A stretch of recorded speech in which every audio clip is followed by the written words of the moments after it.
We learned last night that Akira Toriyama, the mangaka of Dragon Ball and many other works, passed away on March 1st. This was some super sad news for me to hear. Like, I grew up watching Dragon Ball Z and watching Dragon Ball, and while this is something I'm going to talk a little bit more about later, I really like some of the scenes from these shows stick in my mind to this day. But before we get into that, I just want to read the post that revealed this news to us, along with a couple of responses from two other mangaka I also really respect: Oda, the author of One Piece, and Kishimoto, the author of Naruto.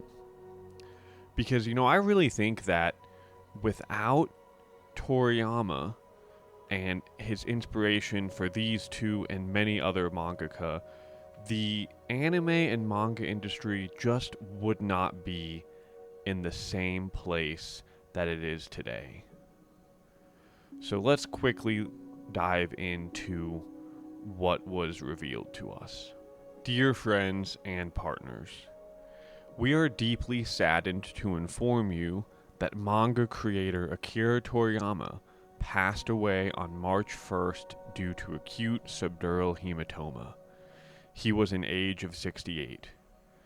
It's our deep regret that he still had several works in the middle of creation with great enthusiasm. Also, he would have many more things to achieve. However, he has left many manga titles and works of art to this world. Thanks to the support of so many people around the world, he has been able to continue his creative activities for over 45 years.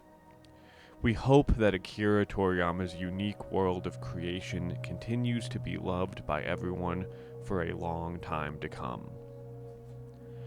We inform you this sad news with gratefulness for your kindness during his lifetime. Funeral service was held with his family and very few relatives.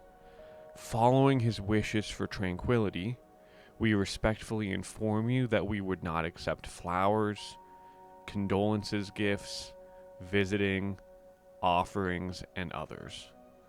Also, we ask you to refrain from conducting interviews with his family. Future plan for commemorate gathering is not decided. We will let you know when it's confirmed. We deeply thank you for your understanding and support as always. Mr. Masashi Kishimoto. Honestly, I don't know what to write or how to write about something so sudden. However, for now, I would like to express my thoughts and feelings to Toriyama-sensei, something I wish he would have asked me someday. I grew up with Dr. Slump in the lower grades of elementary school and Dragon Ball in the upper grades, and it was natural for me to have his manga next to me as part of my life. Even if I had a bad experience, watching Dragon Ball every week made me forget about it.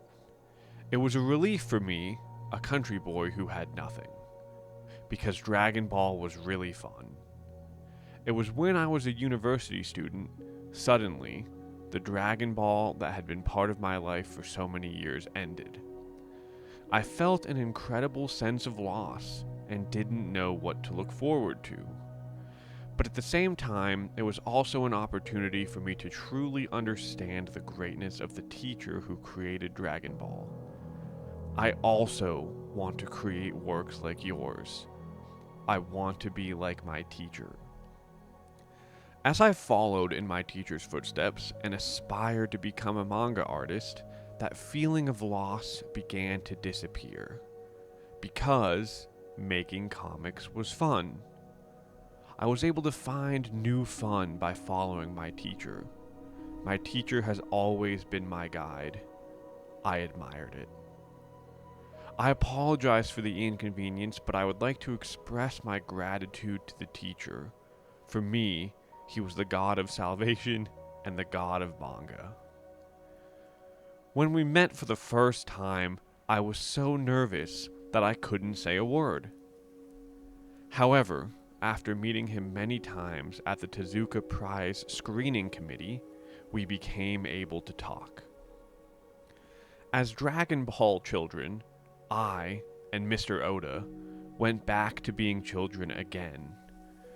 And when we talked excitedly about how much Dragon Ball was fun, as if we were competing with each other, I forgot how he looked a little embarrassed and smiled at me. I can't. I have just received the news of the death of my teacher. I feel an even greater sense of loss than when Dragon Ball ended. I still don't know how to deal with this hole in my heart.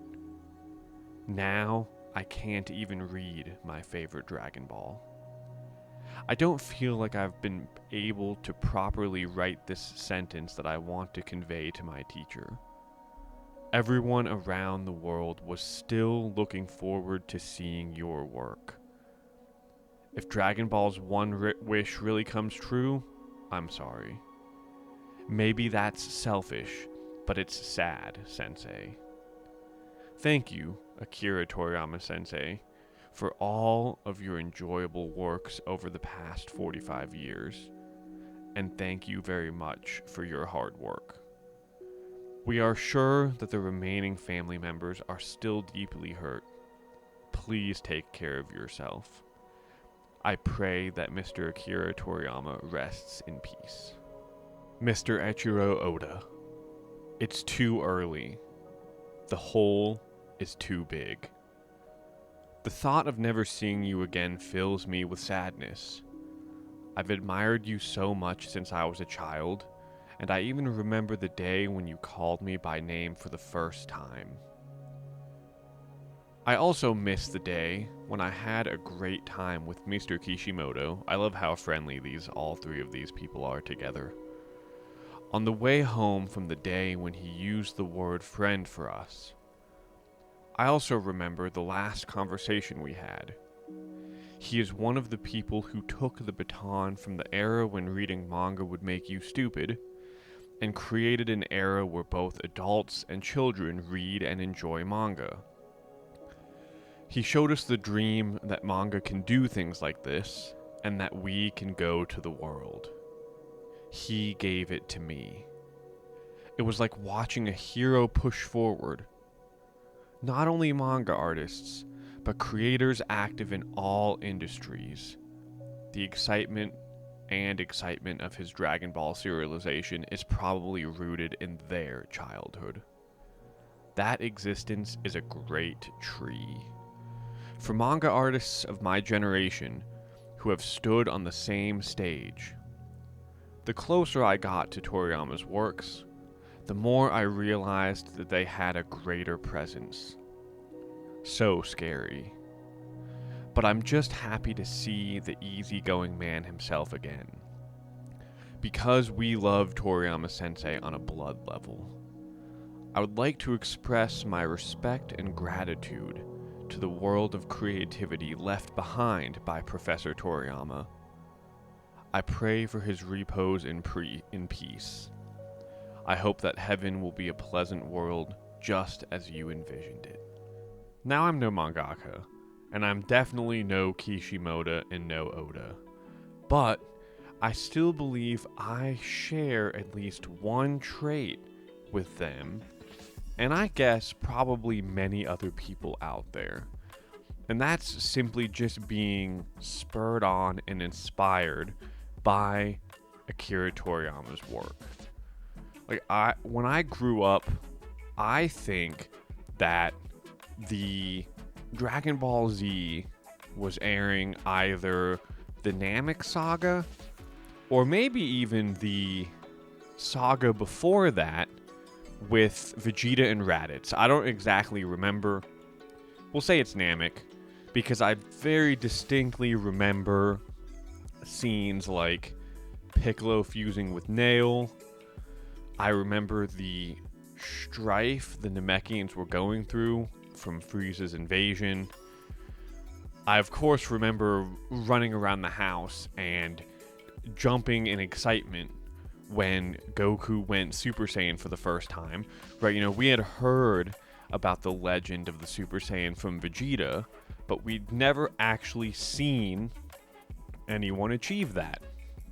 But, you know, that excitement also came coupled with the sadness of the reason that Goku was pushed to go Super Saiyan, which, if I remember correctly, was the death of Krillin, his friend, at the very hands of Frieza.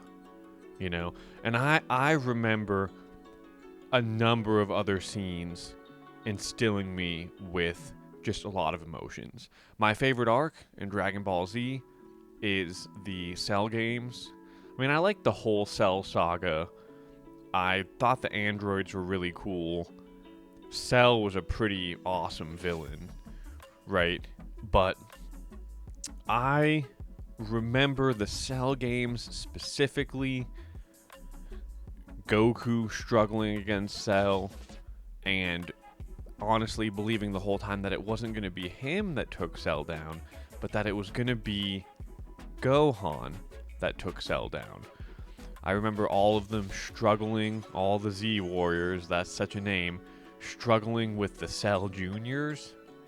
But the scene from this arc that really stands out to me the most, and another one of those that I just think about to this day, is when a bodiless Android 16 pleads with Mr. Satan, good old Mr. Satan, to toss him out into the battlefield so that he could give Gohan that one final push towards achieving, for the first time us seeing it, Super Saiyan 2, and really